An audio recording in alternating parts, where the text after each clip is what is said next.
Hi, I'm Jack Grisham, and I'm an alcoholic. And I want to thank you guys for having me here, and happy birthday. And I hate the song. It's always bad. And if you're brand new, and if you want to hear a happy birthday sang right, you got to go to gay meetings, because they always do it good, real good there. And it's always on key. It's like a shocker. And anyway, I just love being sober, and it's nice. For Bob for picking me up, thank you very much. And my friend Edward's here, and it's nice to see him. We ran into each other in the bathroom, and it's nice. And not like that, but you know what I mean? Like in the, you know what I'm saying? And I just love being sober. And I wish you guys, just for 1 minute, I wish especially the guys, 1 minute, could just step inside me for 1 second when my little girl comes up to give me a hug. And you know, that little toothless 6-year-old, when she runs up and she sticks her arms around me and she says, "I love you," and I hug her back, you know. And I wish you guys could be with me for 1 minute when my 18-year-old says, "Dad, you're the most positive person I've ever met in my life." And that love, and to feel that, and to be surrounded by our family. And it's real hard, I believe, in Alcoholics Anonymous sometimes. We tell the new man, we say, if you want what we have, do what we do. Come on in, do what we do. But the trouble is, when you're brand new a lot of times coming in here, you can't see what we have. It's impossible to see what we have sometimes, because the gifts that we get from Alcoholics Anonymous, a lot of times are not visible. You'll hear guys on the program say, I get real angry sometimes, I'll hear guys say, check out my new car, that's a gift of the program. Well, if it's a gift of the new program, give me the keys and I'll drive some new guys around in it. You know what I mean? It's like, you know, and you'll hear us say, well, you know, hey, I got the money in my pocket, this is a gift of the program. Then buy books. You know what I'm saying? Do something with it, if that's the gift. That is not the gift of Alcoholics Anonymous. The gift of Alcoholics Anonymous is the ability to live happily without the car, without the family coming back, without money in your pocket, without any of those things, to live happily without physical goods. That's the gift of Alcoholics Anonymous. It's a universal gift. That's a gift that anyone can attain by working these steps and being here. And I'll tell you, I didn't have any of those gifts when I got here. I was 26 years old, living at my mother's house, and I always lived at my mother's, thank God. The Al-Anon people never got a hand on my mom, you know, and she's a perfect drunk mom. You know, every good gangster's got to have mom, you know. And it was funny, I was out at this meeting the other day, and this guy's sitting there, and he's all tough. You know, he's sitting there, right, and he's laying down who he's been beaten on and all this stuff. I go, "Oh, what's up, gangster?" I go, "Where you living?" He goes, "Oh, I'm over at my mom's down there." You know, it's like, all right, bro. You know, and like I said, my mom is the best drunk mom. I would go to jail, and I'd get out, and my mom would go, "They're always picking on you." You know, that kind of thing. You know, I'd be out on the front yard sleeping. One of the neighbors would be complaining about finding me in the yard, you know, and my mom would go, "He's a pioneer, he's an artist, you know, leave him," you know, like that kind of thing. And I do have a tie. It's in my pocket, but I got it. And just that kind of craziness. And I'll tell you how I ended up. Everything was insane at my house when I was growing up. It was crazy, and that's all I knew. And I always tell the new guys when they come in, stay away from the pamphlets. Don't go getting up in the pamphlets right away, because there are some frightening pamphlets in there if you're brand new, you know. And one of the ones, the worst one, if you ever get a chance to look at it, it's the pamphlet to the teenage alcoholic. It's like, know what they did? It seems like they were sitting in New York and they said, let's get so-and-so's grandma to write this one, you know? And because it's a pamphlet that asks you a bunch of questions that there's no way you can answer no to any of them. Do you know what I mean? It's like, do you ever black out? Yeah? And? Do you know what I mean? It seems like maybe there should be a little something extra. Like, do you ever black out and wake up in women's clothes sleeping with another man? You know what I mean? Like something, you know, where you go, all right, I got a problem. That was rough. You know, and, you know, whatever, you know? And it's like, lower companions. Are you hanging out with lower companions? Are you not? You know what I mean? Are you hanging out with upper companions when you get here? It's not like, you know, you're sitting at church somewhere and the priest gets down. It's like, hey, you want to get some blow and rob a liquor store? You know what I mean? It's like, it's not going on, you know? And you're supposed to be comparing yourself to these people you're hanging out with. It's like, I remember somebody go, hey, you peed yourself. It's like, yeah, a little up front. Look at him, he's got it down both legs. He's a mess. You know, it's like that kind of thing, you know? And even going to jail sometimes was fun when you're drinking and you end up in jail, you know? I remember one night that I sat there and I remember these guys showed up at my house. I go, you want to go to jail? And they go, yeah. I go, okay. You know, and we headed out and ended up in jail. And, you know, a lot of that kind of stuff going on. And And the guys that I was surrounded with, I was the man by doing that stuff. You know, I mean, it was juice. People would clap when I showed up at parties, you know, after standoffs with the police and all that insanity. And the alcoholic life becomes the only life we know. We don't know any better. We don't know any different. At least for me, I didn't know any better. I'm living at my mom's house. I get a girl pregnant. I say, move in. Come on, move in here with me and mom. And so she moves in. And at the same time she moved in, I fell in love with an underage girl that I met on the street. I took her to Mexico and married her. So while I got one pregnant girl living at my house, I'm down marrying another girl in Mexico. And I don't know if you've ever seen Apocalypse Now, but I was Colonel Kurtz, man. I was bald, bloated, way upriver, and somebody needed to terminate my command. And that's what's going on, right? So here's how I got to AA. Here's how I ended up with you guys here. A buddy of mine got busted on a cocaine trafficking charge in front of my home. My mother's home, sorry. In front of my mother's home. And this wasn't my home. Anyway, and it was funny, because he's a cute guy. He's not as cute now, but he's cute then, right? And he's like freckles and curly hair, a little surfer boy, right? And he is not going to do well in county, if you know what I'm saying, right? So it's funny to me that he gets busted. Now, he gets busted and he goes to court. And this is an opinion. I've got a lot of opinions, but I will warn you before giving them to you. A lot of people around here won't. I will. Here's one of them. I believe more alcoholics are created in court than anywhere else in the world. Not the first drink, not the local bar, it's court. Because hundreds of thousands of us go into court every day, non-alcoholic. And we get in front of the judge, goes, Mr. Smith, you're looking at a year sentence. But if you're an alcoholic, you could do a 60-day treatment program. I'm an alcoholic, sir, you know? All of a sudden, I got to take this off. I'm sorry, I'm dying. And anyway, all of a sudden, everybody's won, right? Except one guy. I said that at this meeting one time, and this guy walks up. He's tatted all over. He walks up. He goes, I did the year, dog. Well, then you're a stupid alcoholic, champ. I don't know what to tell you, man. You know, it's like, so that's what my buddy does. He pleads, I got a problem, and they send him off to rehab. And you guys get in there and you do your working on him, whatever you guys are working on these people up there in, right? And you get him all healed up, and he comes back to Long Beach with us walking hand in hand with Bill, Bob, and Jesus Trip. Do you know what I'm saying? And he's going to save the neighborhood. You know, the new guy, when they want to save the neighborhood, it's like, that's what he's going to do. He comes back. Where's the first place he goes? My mother's house. And I get this. I go, hey, what's up, dude? You got a problem, man. I go, what? I go, you got the problem, champ. I saw you go down. And he goes, go to a meeting. I'm like, meeting? What do you mean, meeting? He goes, go to a meeting. I'm like, what do you mean, go to a meeting? I go, why do I got to go to a meeting? He goes, because you're an alcoholic. I go, no, I'm not. I live at my mom's. What are you talking about? You know, it's like, what? And he says, go, go, go. And we're arguing about whether or not I'm an alcoholic in the front door of my mom's place, right? At the time, I got the underage marriage. I got a pregnant girl gone. I got warrants for my arrest. I got people trying to kill me, both real and imagined.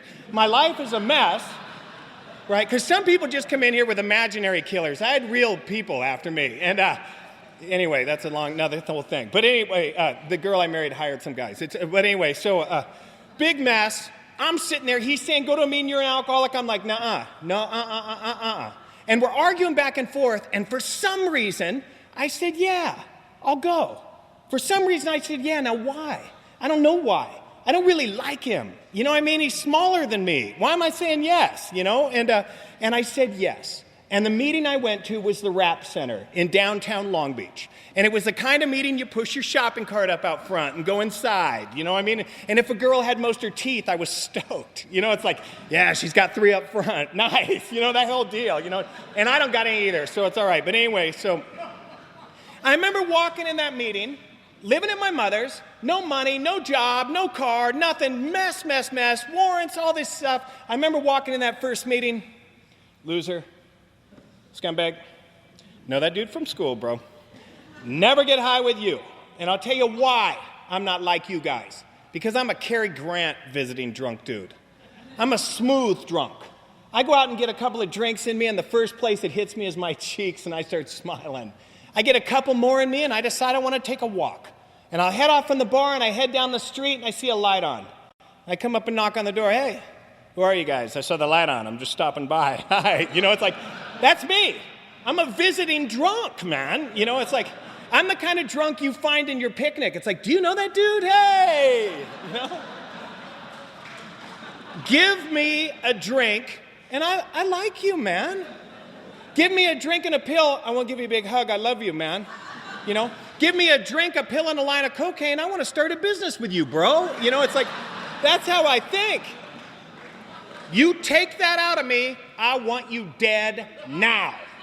And I didn't get it. And I didn't understand the disease of alcoholism. I'm not an alcoholic, it's these people. It's my mom. I'm not an alcoholic, I'm married to an underage girl. You try that, it's stressful, man. It's like, that's what I'm thinking. I didn't get it. And real quick, shame on you guys, man. Shame on you, the people in Alcoholics Anonymous that saw a new man walk into that meeting and didn't come up to me and say, what are you doing here?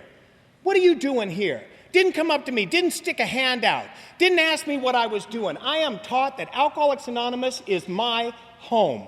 I need to treat this like my home wherever I am. And when that new man shows up, I need to walk up and say, hi, how you doing? What are you doing here? What's going on? How are you? A lot of times in AA meetings, you'll see we ask for visitors, but then they never ask them to share. They don't ask them to participate. They don't ask them what they're doing there. This is our family. It needs to be treated like our family. Could you imagine walking into your house and there's a dude on the sofa and it's like, who are you? I'm Mike from Nebraska. I'm gonna go get a shower, bro. You know what I mean? It's like you go, what are you doing here, man? What's up? Why are you here? Why are you in our home? Why did you come to our program? What's going on? No one talked to me. No one came up to me, and I want to thank you guys because I was in a meeting this morning and I looked real scruffy, man. I'm wearing ripped up jeans, a shirt that's all messed up. I got a turban on my head, a big overweight guy in a turban sitting in the meeting, and everybody in there said, hey, how you doing? And shook my hand and welcomed me to that meeting. I really want to thank you. It's a great example of Alcoholics Anonymous in Las Vegas to see that kind of thing going on. But no one came up to me at that meeting I went to. No one talked to me. And what the big shame about that is, and the book talks about it, armed with certain facts about ourselves, we can gain the confidence of that new man. We are probably the first people in that new man's life that is not going to look at him and go, what's wrong with you? Because we know what's wrong with you. You know what I mean? It's like, I know we're not supposed to say anybody's an alcoholic, but you can tell. You know what I mean? Talk to us for 5 or 10 minutes. It's real quick to find out. You know what I'm saying? Go to a restaurant, lady comes in a walker. When she falls down, look around to see who's laughing and ask them where the meetings are. You know what I mean? So anyway, sorry about that. But anyway, we just think differently, And what they could have said is they could have asked me, well, Jack, okay, what's going on in your life? What's happening? What do you think about this stuff? And I would have told them what I thought about their little program and their little meetings and their little ideas. And what they could have told me, they could have said, son, before you leave here, before you walk away from here, take a look in our book. Because they talk about you in that book. And not you don't even have to look at the whole book. Just look right here in the doctor's opinion, because they talk about you. They talk about a person that gets a sense of ease and comfort, which comes at once from taking that first drink. And that's what I got. And I didn't even need to take the drink to get it. Just the thought of taking a drink made me feel better. I would be somewhere going nuts, just stressed out, just all wound up and just going crazy, and all of a sudden that bing, that little cocktail light would flash onto my brain. And I'd go, bye-bye, I'm leaving. And I'd get in the car and take off, whose ever car, and drive off. On the way to the liquor store, I feel better. I feel better. I get to the liquor store, I'm feeling 100 times better. Not one drop of booze has touched my lips, and I am already getting the mental part of this disease satisfied, because I know what's coming. I know what's coming. It's already feeling better. I'm feeling better. Not one drop of booze is in me. I'm already getting results from alcohol. I go into the liquor store. I smile. He smiles. I'm feeling much better. I order the vodka. I walk outside. I take the cap off and throw it. You do not need the cap. Once the bottle's open, that's for transportation purposes only. Get rid of the cap. I take that first drink, and when it gets inside, it's like being hugged by God. It's like a pair of arms goes around me. It says, you know what? It's okay now. It's okay now. I take another drink. I don't live at my mom's anymore. I take another drink, my girlfriend just got older. I take another drink, I just got a new job. Did you know I was a detective? You know what I'm saying? It's like, hey, and I went down for that one time. But anyway, so it was a bad mistake, and it started sober. But anyway, I feel better when the booze is in me. I feel it when it gets inside. I feel better. I feel better. It's sobriety is my problem. Sobriety is the problem. And let me warn you real quick, you guys that come in here and think you're going to do this by just stopping drinking, you know, the little half measures, you hear half measures avail you nothing. I'll tell you something else. 1/3 measure avails you nothing. Because when you come around here and you learn about the disease of alcoholism, we got a threefold disease. We got the physical allergy and the obsession. We got the mental problem, and we also got the spiritual problem. 1/3 measure means you just stop drinking. If you are one of us and a real alcoholic, that means you got 2/3 of this disease kicking your ass. You just stop drinking, it's 2-1 against now. Now you're dealing with the emotional, and now you're dealing with being cut off from God. And it's not okay, and it doesn't feel good. When a real alcoholic stops drinking, it gets worse. It's not okay. You get a hard drinker around here and they stop drinking, all of a sudden they show up. You know what I mean? They go to work, they smile at people and push their shopping cart back. You know what I mean? You take the booze out of a real alcoholic, man, it's not okay. It's not okay. And after a while, that period of sobriety is intolerable. It's intolerable. And you have to take another drink to get relief. You've got to do something to get it to stop. You know, a lot of people come in here, especially brand new, and they hear all these horror stories. And they hear these stories about this guy with the 502s or the DUIs, whatever, and the lost wife, and prison, and jail. And you hear all this stuff, and you say, I'm not an alcoholic because of this, and I'm not like this guy, and I'm not like this guy. The book makes it real simple and real clear. If when you honestly want to, you can't stop drinking, and if you do stop, you can't stay stopped, you're probably an alcoholic. Makes it real simple. Cuts out all the crap, and it just makes it real simple. When you quit, can you stay quit? Can you stay quit? You know, I could never stay quit. I walked out of that meeting, I diagnosed myself non-alcoholic and said, I'm out of here, I'm gone, bye, I'm gone. I took off from that meeting, I tried to do this on my own. I was one of those guys that you see around here, they go in, out, you see them. I was coming late, leaving early. I'm not really an alcoholic, so I don't got to do this thing, you know. And I was trying to stay sober on my own, and I did stay sober on my own. One time I got 30 days, 30 solid days. No drinking, no drugs, no meetings, no God, no help, 30 solid days. And on my 30th day, I got a job as a bartender. Because I thought that would be a good job. You know, I could hang out, that kind of thing. And on my way to work, I stopped by to pick up some mushrooms for a friend. And I'm bragging to this guy about how sober I am. I'm telling him, he goes, how's it going, Jack? I go, oh, it's going real good, man. Real good. Baby's gone, you know, underage girl's gone, mom's doing good. 30 days, I'm all cleaned up, I got a new job. Is that your bong? Bam. Cunning, baffling, and powerful, alcohol disguised itself as a skunk bud and hidden this dude's bong. So isn't that rough? I always get old guys going, is he talking about drugs? Anyway, so I lean out, is that your bong? Boom. I wake up with the bong in my mouth. I come to. The book talks about it. I had a strange mental blank spot. All of a sudden, I come to, I got the bong in my mouth, and I thought, oh my God, I just took a hit of weed. Here I am telling this guy, I'm sober, I'm stoned. Bam, that fast, right? My first thought is, I'm not going back to AA on one bong hit. You know what I mean? What am I going to do? Come in and go, yeah, I surrender. I took a bong hit. I'll be GSR. You know what I mean? It's like, yeah, right. You know what I mean? My next thought is, whoa. You overreacted on all that sober business. Thought after that is, it's going to be different this time. Here's how. And what I did is, since I smoked some weed, I figured I need a little drinky poo to wash it down. And since I'm drinking and smoking weed, these mushrooms are surely not going to get delivered. And I did what I had to do, 5 grams worth, and head off to work. My first day on the job. And I was fired within a half an hour of getting there. And the funny thing is, that's not even a record around here. You know what? It's like, Sometimes I'll see my friends, and they got, these guys got tons of years. They were sober before my dad was born. I mean, that kind of deal, And I'll see them peacocking around. I'll go, dude, come on, take a look at where you are. You're in AA, bro. Take it easy with all that pride business, man. You're at a place where getting fired in a half an hour on your first day is not a record. Try it one time.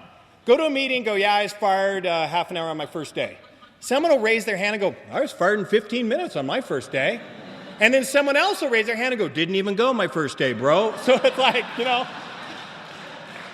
So before you get too cocky, remember where you are, man. And anyway, so I'm fired. I'm out on the street. I'm downtown Long Beach. I'm staggering around. I'm threatening people. I'm out there losing my mind. And God shows up. Now, God that night was riding around in the body of a buddy of mine. Him and God are out for a little stroll. He's an AA guy. He sees me. He goes, Jack, what's going on? I go, take me to my mom's. I'm losing it, bro. It's like I'm just out there, man. And he goes, okay, I'll take you home. I'll take you home. Come on. He gets me in the car. He takes me home. When he drops me off, he says, we'll talk about this tomorrow. Well, I know what that means. You know what I mean? I've heard that a lot. When you get picked up from jail late at night, it's always, talk about this tomorrow. When you get picked up and someone's helping you get your car out of impound, late night, we'll talk about this tomorrow, dude.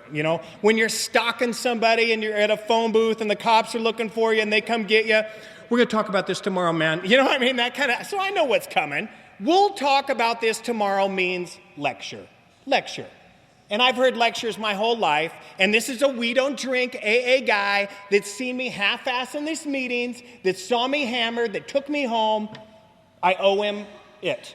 He took me home, I owe him it. So the next day, we're talking, and we're talking nice on the phone, and he's not bringing it up. So I bring it up. I go, hey. Whoo. I go, whoo, last night was rough, huh? He goes, yeah.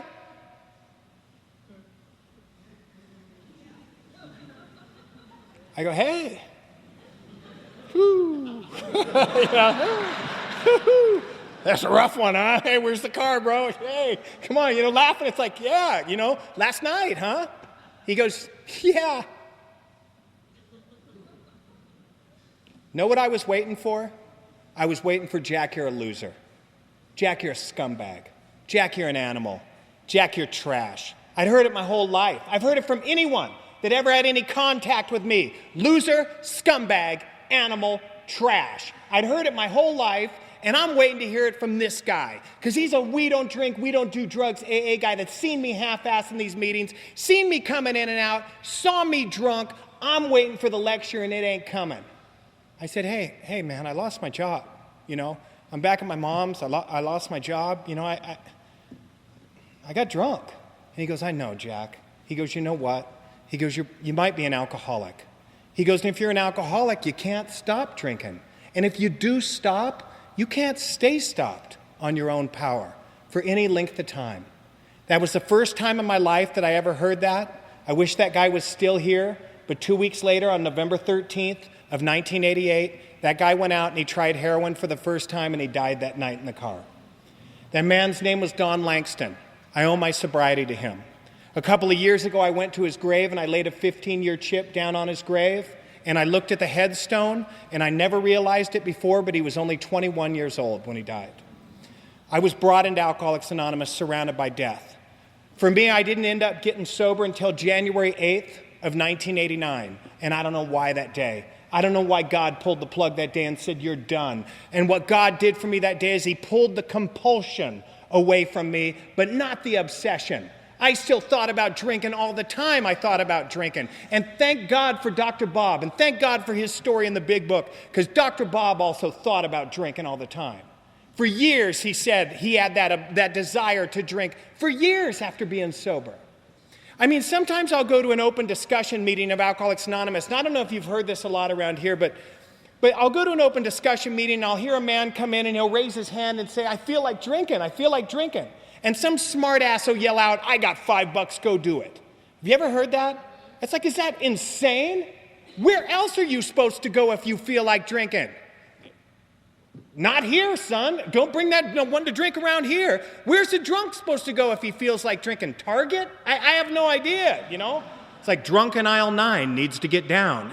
You know what I mean? It's like, say it. Say it. Come in here and say it. And if you're one of those guys yelling that stuff off, knock that crap off. It is unbelievable. If we treated people with a little more respect around here, guys with time might be around here a little longer. A lot of these people are afraid to say, I feel like drinking. I'm cheating on my wife. I'm not doing good in work. Things aren't okay, because they want to look good in AA. And yes, I admire and I respect your time, and I'm so glad you're here to show me that way, but if you've got time and you're lying to me, you're killing me. And you're killing the new man when he comes in. When you come into Alcoholics Anonymous and you've got an amount of time and you share what's really going on with you, then I know I can make it. I know I can do it. If you can do it, I can do it. If you lie to me, I'm dead. Because I start thinking it's not okay.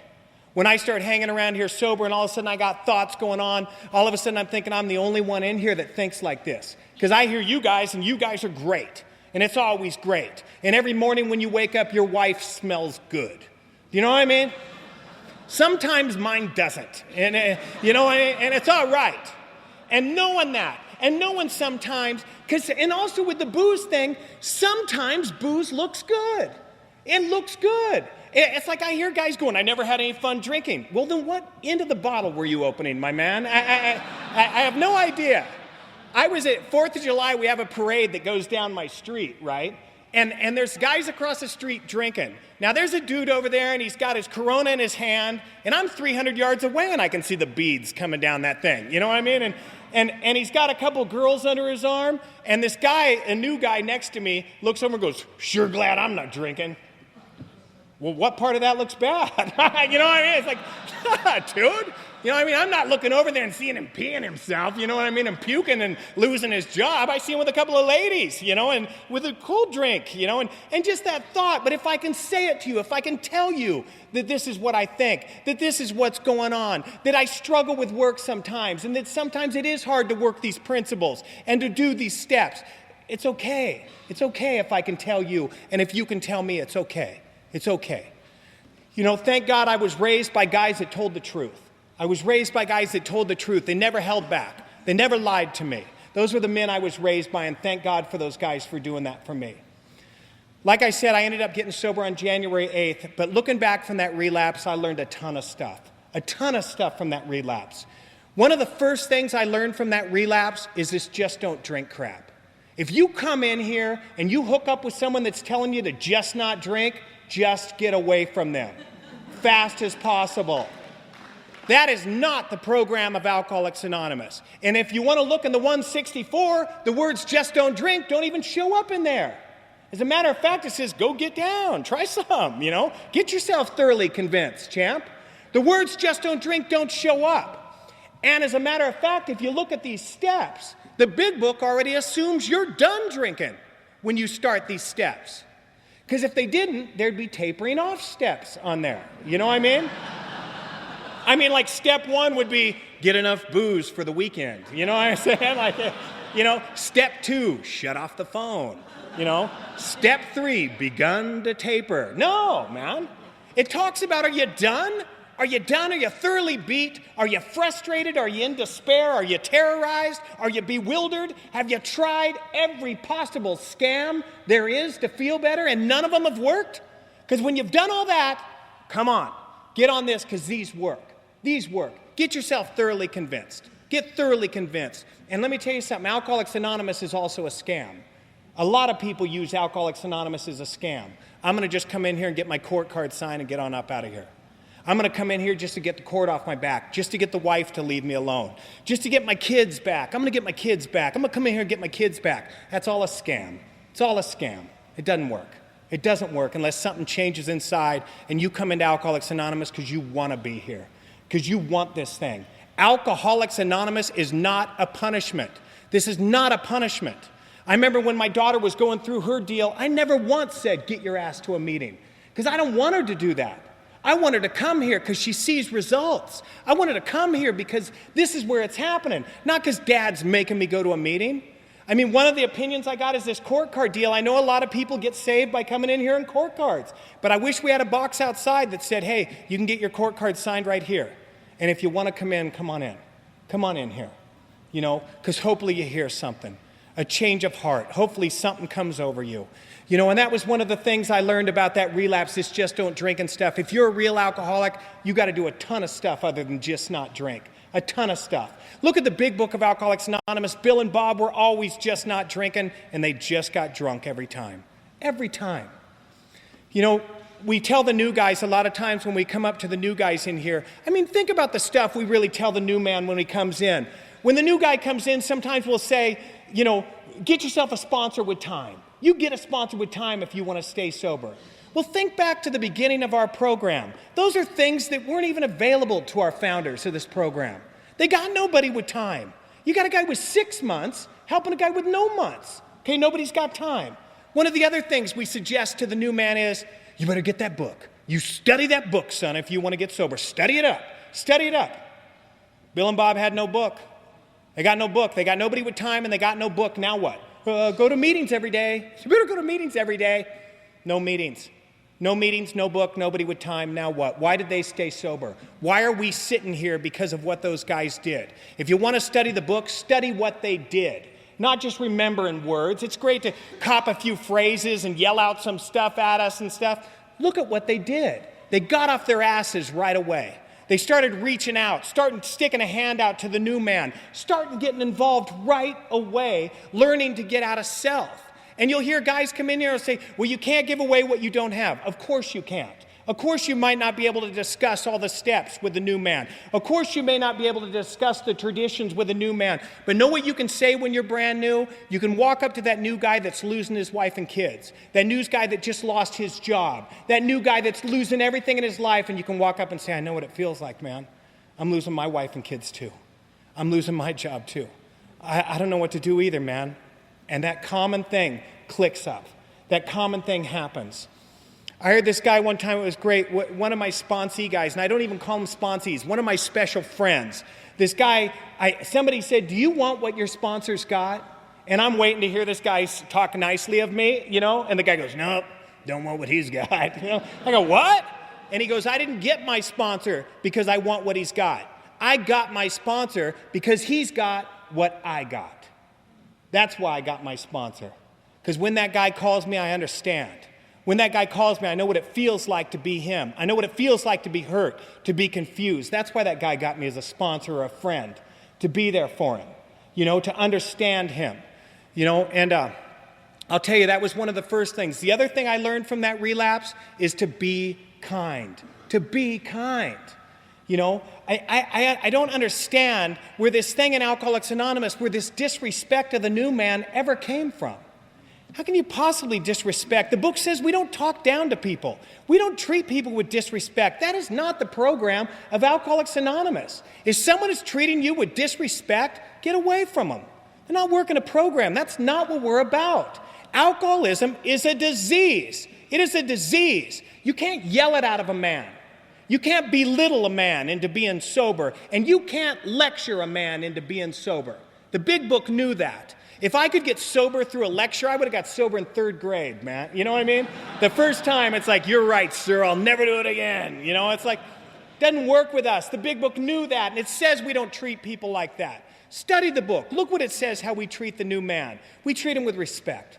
Could you imagine going in a cancer ward and going, oh, that little bitty tumor you got? That's a little bitty tumor. Why don't you go out and get a bigger tumor before you come back? Is that crazy?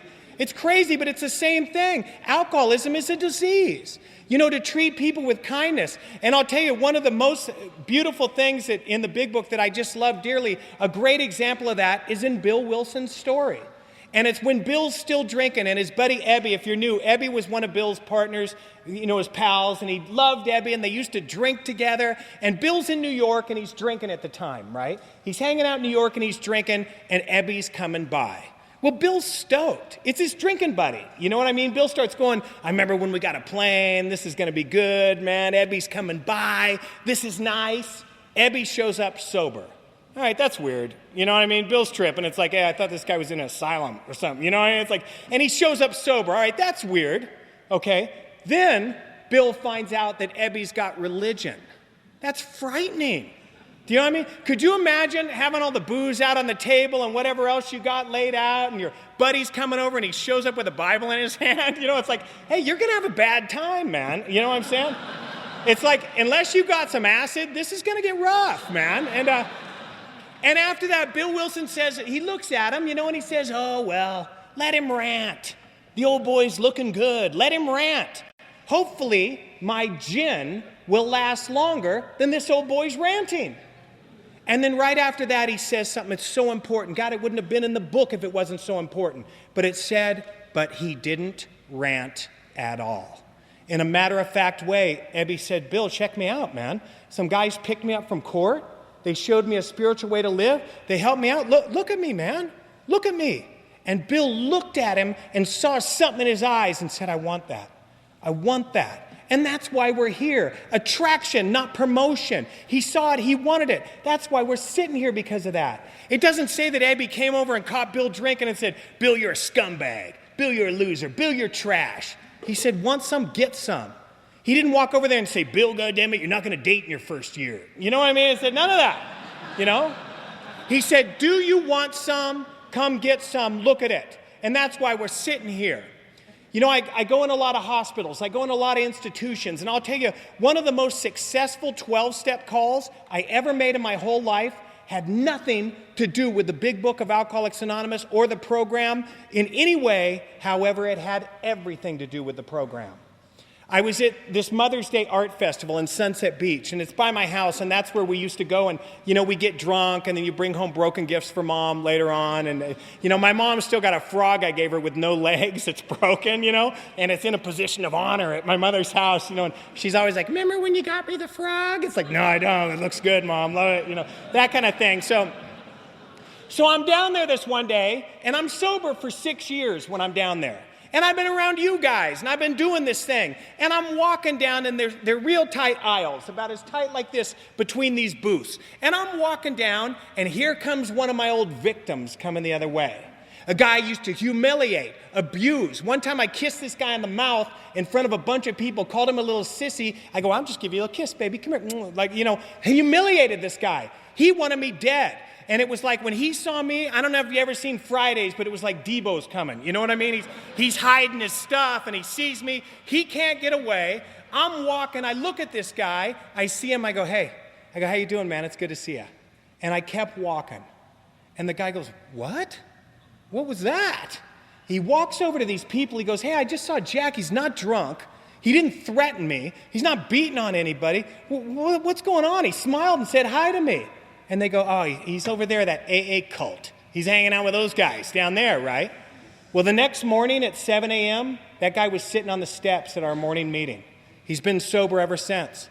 The guy's been sober over 10 years now. Never said a thing to him except hello. Never said a thing. But what he saw is what happens to us when we wear the program. When you wear this love, when you wear the kindness of the program, you can be a lot quieter about who you got to tell about it, because they see it. These people see a difference in us. They see the way we act, and they want it. They want it. And, real quick, like I said, I ended up getting sober, and I was hanging out here for 1.5 years and not really thinking I was an alcoholic. I'm just saying it. I'm just saying, yeah, I'm an alcoholic, I'm an alcoholic, I'm an alcoholic. And that trouble with that first step, admitting we're an alcoholic, is I'm an alcoholic, and I'll admit to anything. I'll say anything to get you to leave me alone. Yeah, I'm an alcoholic, sure. Overeater, too. Gambler, dog guy, I'm in. Whatever it is. Right? I'll say it. And I'm not believing it. And let me tell you when I really worked my first step. It was at 1.5 years of sobriety, and I heard something. This man was speaking, Scottish Alex with the eye patch. Alex was talking, and I'm listening, and I'm not usually listening, but I was listening that time. And Alex said something. He said between drinks was his trouble. When he was drinking, he was a hail fellow, well-met kind of guy. And when I heard that, I thought, oh, my God, man. Oh, my God, this guy's an alcoholic, and I think just like that, I'm an alcoholic, too. And I was frightened, man, because I'll tell you, between drinks was my trouble. When I got in here, it got worse. It was like that tidal wave that happened in the Pacific, and God bless those people that are gone. But I'll tell you, when I came into Alcoholics Anonymous, it was like riding up in here on a wave. It was a wave of insanity, but I'm on the top of it, and I'm riding in here, and I ride up into Alcoholics Anonymous, and the wave starts receding, and it pulls that bottle out of my mouth, and it pulls the pills out of my hand, and it starts sucking back. And when it starts sucking back, all of a sudden, okay, there's some wreckage. Here's some wreckage, a little bit of wreckage. Starts sucking back a little more, and there's a little more wreckage. And if you remember those reports in the Pacific, the first report was 10,000 dead. And the next report was 20, then 30, 40, 50, 70. It got enormous. That's what it was like. When the booze started receding, all of a sudden there's some wreckage. You live at your mom's, dude. Start sucking back a little more. You owe $20,000 in back child support. Start sucking back a little more. You have a father whose death you were blamed for. Start sucking back a little more. Incest, physical abuse, child abuse. I was left in a wasteland of Alcoholics Anonymous with no booze to fix it. No booze to feel better. And when I woke up, it was frightening. Frightening. Could you imagine if you woke up the first day you came to AA? The very first day you came in here, if you woke up, could you imagine what that would really be like? It'd be like, hey, for the new man, we got cookie, coffee, and rope in the back there,